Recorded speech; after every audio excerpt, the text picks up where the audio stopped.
So this is the home of Grin. Is that his? No, that must be just a statue that's out here. Okay. There is the replica of the mirror found in Galadriel's garden, and you can apparently do something with it. I promise, when we get done looking in here, remind me, we will see what happens when you touch the mirror. I don't know if we'll see something. Oh, look, he's got the tentacle thing. Tentacle of Helcham. No matter what the creature Helcham is now, no matter that the creature Helcham is now dead, this remaining tentacle continues to twitch as if disturbingly alive, and it will every once in a while. Usually when you're not looking at it, you'll hear it go squish squish, and it's the tentacle, and I think it's the one back there by the wall. Will twitch. It's kind of like waiting on the pesky mouse. This is the Mirkwood Soldier Property Guard. I like that they will follow you around if you click on them in someone's yard. Glorious Beer Mug Trophy. See, there it went. White Wolf Trophy. What else is in here? The Ornate Book Stand Chronicle of the Third Age. Little hobbit boots.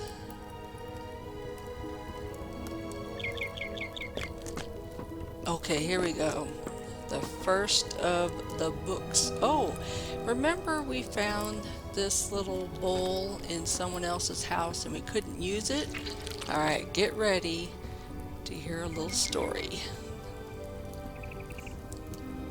Long is the Blackwood's memory, dark are the hearts of old trees. Oak and beech, pine and willow grey, have dwelt for an age in shadow. Ah, but the new white stream flows over earth, flows over stone. The days are slow, the nights are deep, but lo, comes the dawn without clouds. Water, oh water, bright glinting, water herald of life renewed, ever changing, changer of all, cleanser of tears and wood befouled. Mournful tree, we hear your lament. Can you hark to the river's joy? The elder time passes swiftly. The glories of old fade as mist. Yet swifter is the blessed flood that carries all woes to the sea. And I think that's the end of the song. Which I guess is not a song so much as it is a short passage in a book, maybe? I don't know. Oh, here is the ruined model. Oops.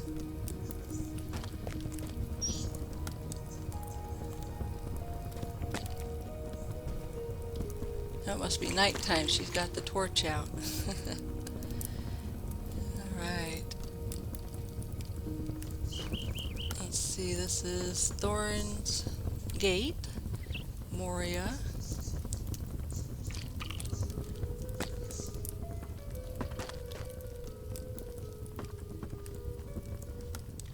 There's two more books, and we're going to look at those in a minute because the books are kind of long, so let's go ahead and look in here. Oh, he's got the pesky dormouse. There's another book. Candaith. The kitty cat. It's a tentacle. Hello, birdie.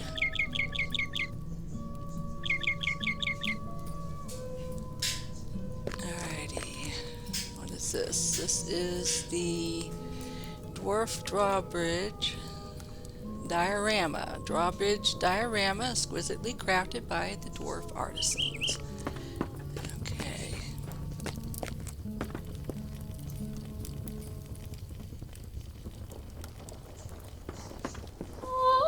Area door.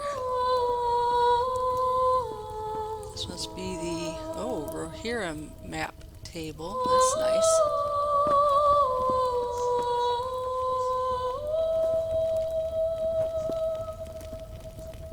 The ornate wall brazier.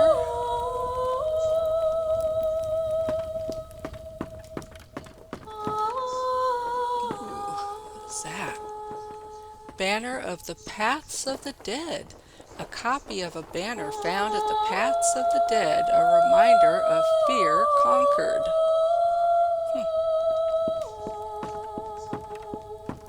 I love this picture here. Shore glimpse painting.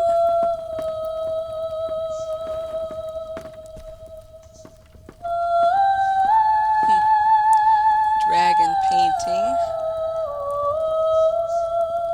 Another book? Ooh. Oh my goodness, did that say the lore of Smog? Oh gosh, okay.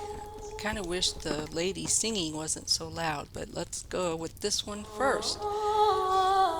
A record of the lost lore of Smog. Let's see what they have to say. The war is lost. Vangorodrim broken. The glorious hosts fled.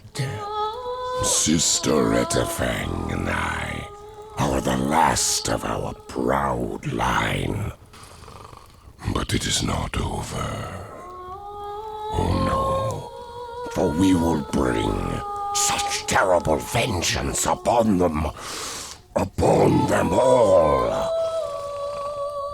We will bide our time high up in these mountains. This is a home for dragons. We will feast and gather treasure and grow strong. We will learn to cover where we are soft. But for now, sleep and dreams of our revenge. Awakened, disturbed by little pests scraping in the walls of my mountain. I can smell them, but I do not know the smell. It is not man, nor elves, nor orcs, dwarves. How busily the noisy little insects carve up my beak, stealing my rightful wealth. They will see how Smaug the Golden welcomes intruders. But how industrious these dwarves were while I slumbered. Carving halls of stone, gold and gemstones, shaped and shined. It is worthy of my splendor in this new lair. Awake again. What is this? I hear you. Etterfang, my sister is in battle, in pain. I cannot reach her. My lair is sealed by fallen stone. Rend with all my fury, I still cannot carve an exit fast enough. Oh, sister, sister, burn them all! Sister, Etterfang is not in her lair. There was a struggle, see the sheared stone from her thrashing claws. The ground scorched by her breath. The smell of a dwarf. She's still alive. I feel it. I will find you, sister. The orcs whisper of a great dragon in the misty mountains. Perhaps it is Etterfang. I am loath to leave my hoard unguarded, but I must find her. It is good to stretch my wings and soar. There is no sign of Sister Etterfang. Men here worship a dragon they name Dreigach. How amusing. Perhaps I will find my own clan of followers, though I so prefer to toy with them and then eat them. What disturbs my slumber now? Rumbling. Am I trapped again? What is this?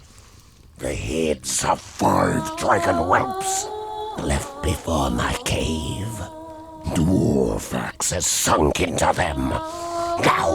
Now at last, they have truly wakened Smoke's wrath. Sister, missing. Dragon whelps slain. I have known only sorrow in these grey peaks. Let sorrow take wing. I am fury. I am vengeance. I am Smaug the Golden, mighty and merciless. I will roam until I find dwarves, and then let them cower before my wrath. Whoa, it chills down my spine. Oh my gosh. Okay. Yeah, I'm gonna have to figure out how to get that one. Lost Lore books. And that one is Smog. Okay. Whew. Okay, wow. Let's go see what another one is. So I think that's the only book up here. Woo-hoo-hoo. That was scary. No book in here. Okay, so was there a book in here? There is. What book is this?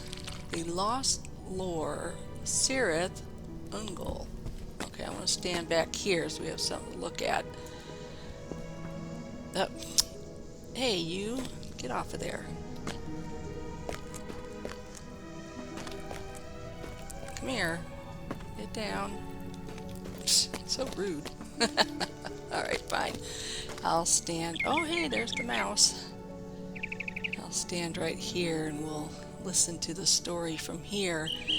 A record of the lost lore of Cirith Ungol. Galadriel, Eleanor Nin, I sorrow to be parted from you, and long to feel again your embrace in the starlit gardens of Eregion, our home. Even to share the grace of your thoughts would be a balm to me. But I dare no such risk. Powers of night yet linger in this world, and one such lies near. Thus, I send this message.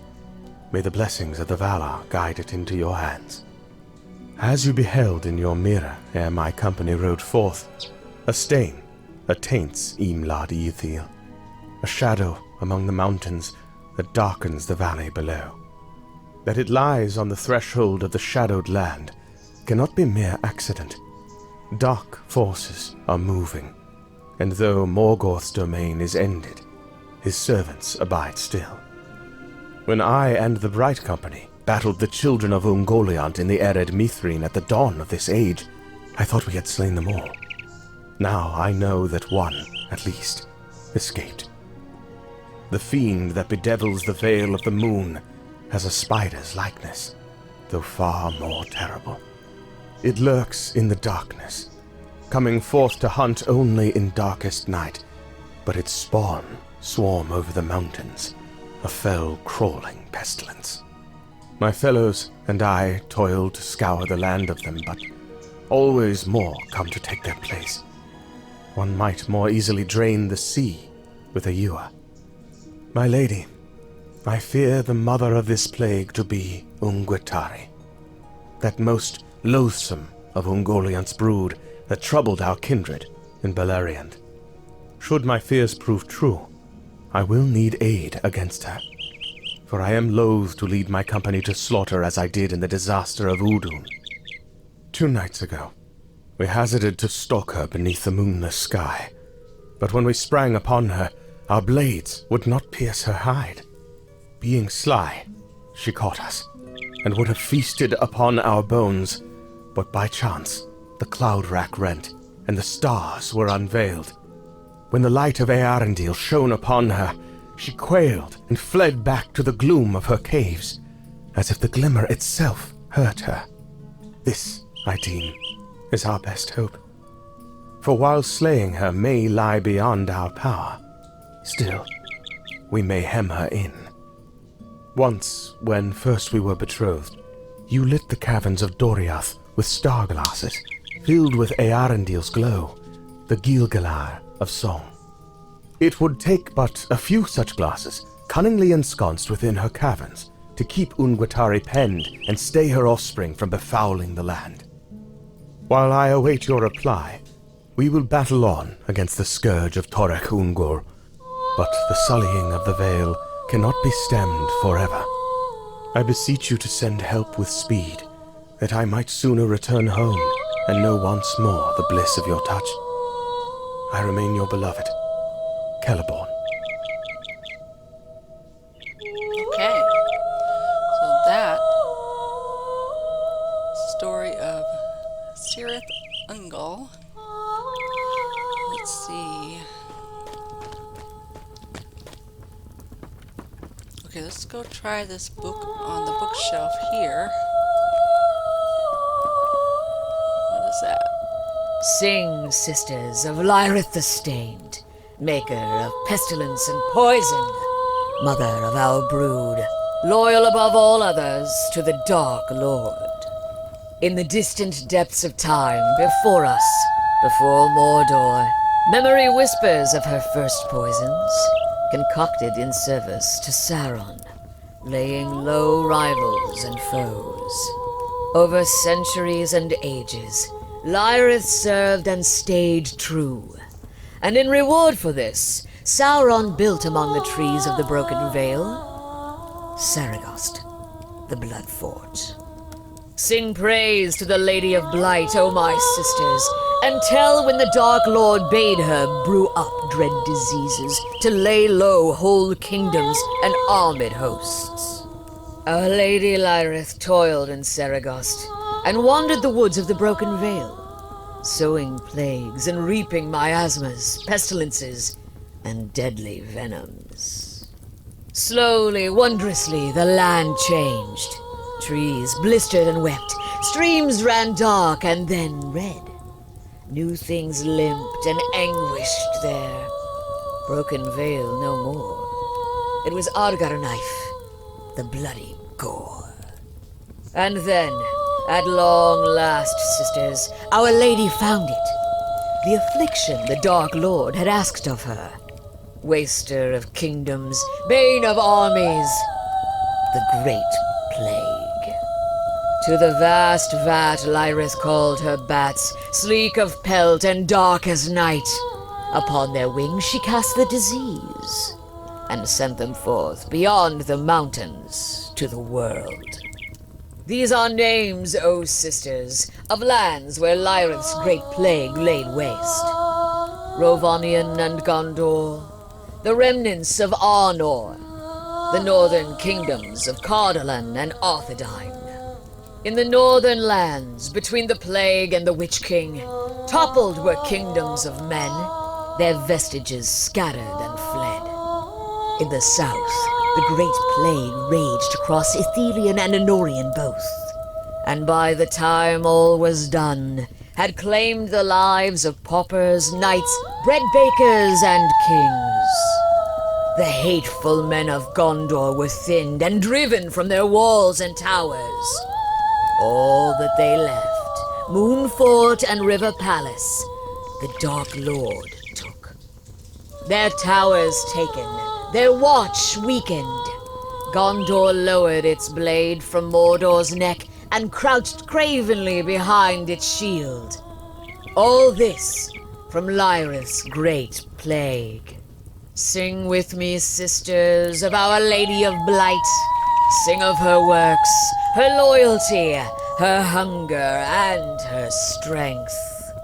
Sing of the Great Plague that went before any other and made all Sauron's conquests possible. Sing of our beloved mother, Lyrith the Stained, truest and deadliest and first of them all. First of her name. What was that one again? Argonath. I don't know who that is, but she's definitely a person not to be messed with. Okay, let's see. I don't see... I think these are the last two. So, what is this? Dor Armarth. Record of the Lost Lord, Dor Armarth, and Old Mad Ub. Okay, I'm going to do Ub last. That's a silly one, and it's very, very long. Alright, let's do this one. Let's see, let's go over here, and then we can look out there.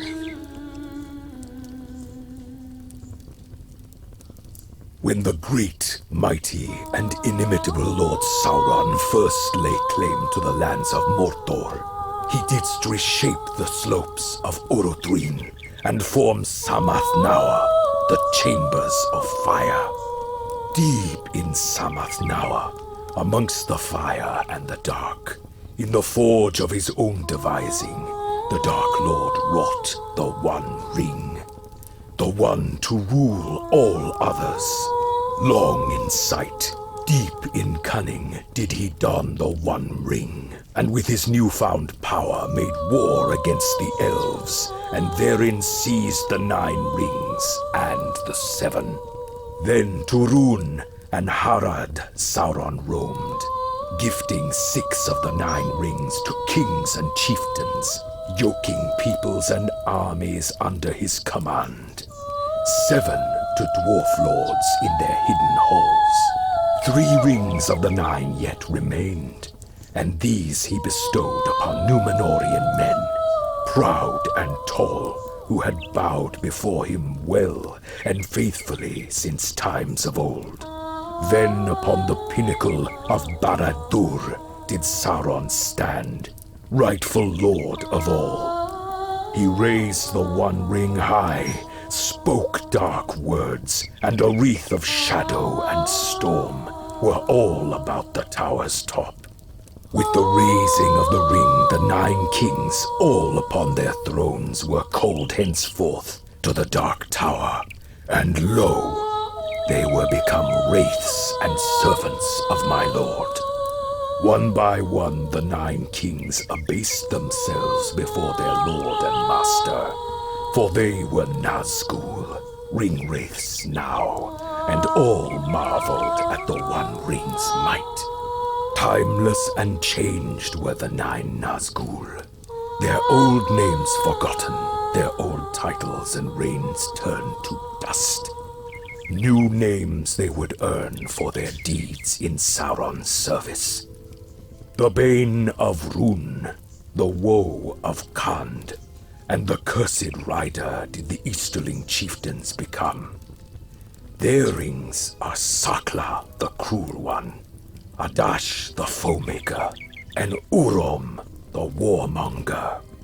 The grim Southron, the High Sorcerer of Harad, and the Forsaken Reaver were the Southrons named. Their rings are Juru, the Herald of Morning, Mebat, the Mirth-Eater, and Kanto, the Pain-Giver. And the Númenórean kings became the Black Blade of Lebanon, and the Gloom of Nuln, wielding Sapthan, the Foolstone, and Nitir, Terror's Sting. The Lord of the Nazgul, who wields the sorcerous power of the Ring Uri, the Heartstopper, was titled Witch King of Angmar, and justly so, for Angmar quivered under his wrathful gaze. Thus were the Nazgul, the great Lord Sauron's most powerful servants, made. Each in his own keep in Mordor they dwelled, and in Minas Morgul they gathered, a fell and terrible host. Okay. Ooh. So now let's read Lost Lore, Old Mad Ub, and a record of the folk song Old Mad Ub. Now this one says female reader, so I wonder if they have one with a male reader. I mean, I'm not sure where these books come from, but alright, let's see what the story is about. Oops. Now hear the lay of old Mad Ub.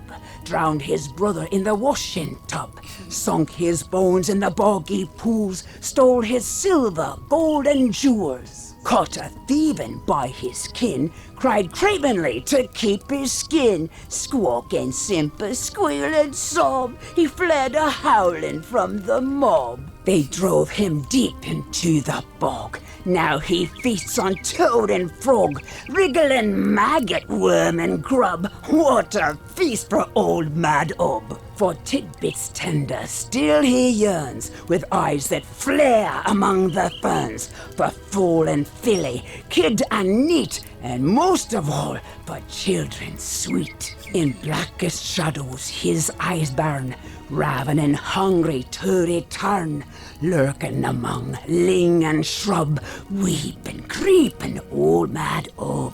When cold wind wails and fir tree creaks, through the gloom of night he sneaks, o'er wooden wall and rooftops thatched, unlocked window, gate unlatched. Old Mad Ub, so quick and deft, snatches, catches, leave bereft the mothers of the babes he claims, and leaves them crying out their names. So bolt your doors, make fast the shutters, and listen for his moans and mutters. Then light your lantern, torch, or lamp to drive him back to dark and damp. Somewhere yet he lurks and lingers, scrabbling with his scabby fingers. 'Neath forest dark or dusky hill, old Mad Ub, he hungers still. Keep close your sons and daughters dear, mind the moors and marshes drear, for when the night grows black and cold, comes crawling Ub, the mad and old. Okay, and I believe that ends our story time for today. Oh man. So I have to say, this is my favorite house so far, and thank you very much to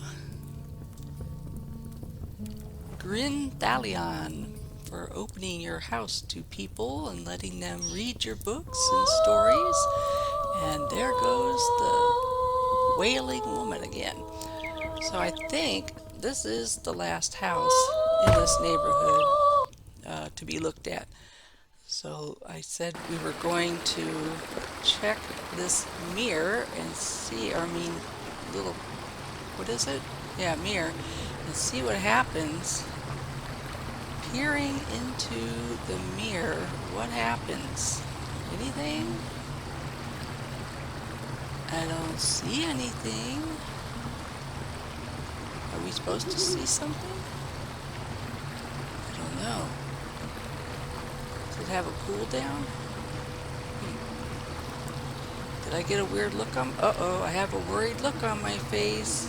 Is that what happened? Oh, goodness. Or is that from the stories we just heard? I don't know. But, oh gosh. Oh, this has been a lot of fun. I enjoy walking around and checking people's houses and stuff like that. So, I'm glad you came by to visit and go with me, and I will see you guys in the next homestead. Bye. As I'm running back in to write the names down on these books, we missed one. So let's listen to the Lost Lore, Mordor Besieged.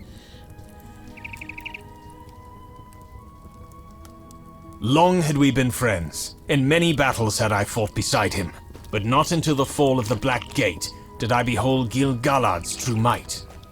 It was upon the battle plain of Dagolad, where for months we had spent our blood against the enemy, that at last I understood the Elven King's power. Through smoke and blood we pressed, but against Mordor's gates, even the Great Alliance broke like waves upon the strand. Though we long strove, besting even the Dark Lord's mightiest servants, those fell ramparts yielded not. Surely the halls of Barad-dûr rang with Sauron's laughter at our despair. A shadow fell upon Gil-galad's brow as we met that morn, above fields sown with the dead, and gazed upon that grim bastion. Never in all our days together had I seen him in a mood so grim. "It has come to this, then," he said, leaning upon Aeglos, his spear. "Since first we rode to war, I have dreaded this day. We men who stood with him did not yet understand, but Gil-galad's captains knew, and they sorrowed. They sought to discourage him, but he would not be daunted. And so, though it pained them, Elrond and Círdan both came forward. Each bore in his hand a golden ring, the Lord of Imladris's set with a gem of deepest blue, the shipwright's with a stone of flaming red. These, Gil-galad said, are Vilya and Narya, two of the three great rings saved from Sauron's vengeance when he brought Eregion to ruin. Celebrimbor vouchsafed them to me ere his death, then I to those I trusted, for I feared that I might be tempted to use them. Rightly so, said Círdan, for the enemy will see. The Elven King nodded. Still, what other choice remains? How many more of our people must die because of my doubt? Yet to don both, Elrond said. Never did even the mightiest of the Gwaith Myrdain dare to wear two. But Gil-galad's mind was set, and he would not be swayed. He took those dread jewels, and standing on the stony hilltop above the plain's foul reek, slipped them on his fingers, each to one hand. They blazed bright as stars, crimson and sapphire, and he too shone, silver white. This, then, was the unveiled wrath of the Eldar, not seen in Middle-earth since the Elder days. A silence fell upon the Dagolad, as Gil-galad raised his hands and spoke words of power. Lachalagos dan in enin vian. At his beckoning, the storm came. A vast column of fire and rushing wind that fell like a hammer from the rack above. Terror and awe filled my heart as the storm fell upon the haunted pass, hurling our foes like children's toys, and at last smoke the black gates themselves. The battlements, which had for so long withstood all our cunning and strength, rent asunder with a roar, and were flung to the earth as splinters and dust. So at last was the land of shadows laid bare, but Gil-galad's eyes filled not with triumph, but with anguish. He sank to his knees, and Elrond and Círdan at once took hold of him. His strength spent, he let them wrest the rings from his hands. His light dimmed, and to my eyes he seemed wearier than ever had I seen him before. What did you see? Elrond asked. Did you behold his mind? Gil-galad nodded, and then grew stern again. But so too did he behold mine. And though Sauron's own ring is powerful, he now fears what I might do with mine. And what will you do? Asked Círdan. Gil-galad sighed and shook his head. Not. Save at fearful need. I doubt I should survive it a second time. But that, he guesses not. It may help us before the end. The foe fled before us, and we marched to the last great siege. Gil-galad nevermore spoke of that day, nor did any behold his full power again. But since, his words have burned in my mind. Sauron's own ring. And this thought now haunts my dreams. If the elf rings hold such power, what strength might dwell within that of the Dark Lord himself? Good question. Alright. Oops, wait a minute. Sorry. I just want to make sure that there's not another book hiding somewhere. But I'm pretty sure now we have found them all. Let's double check. Yeah. Ooh, okay. Well, that was a treat to find that last book. So, again, I'll see you guys later. Bye.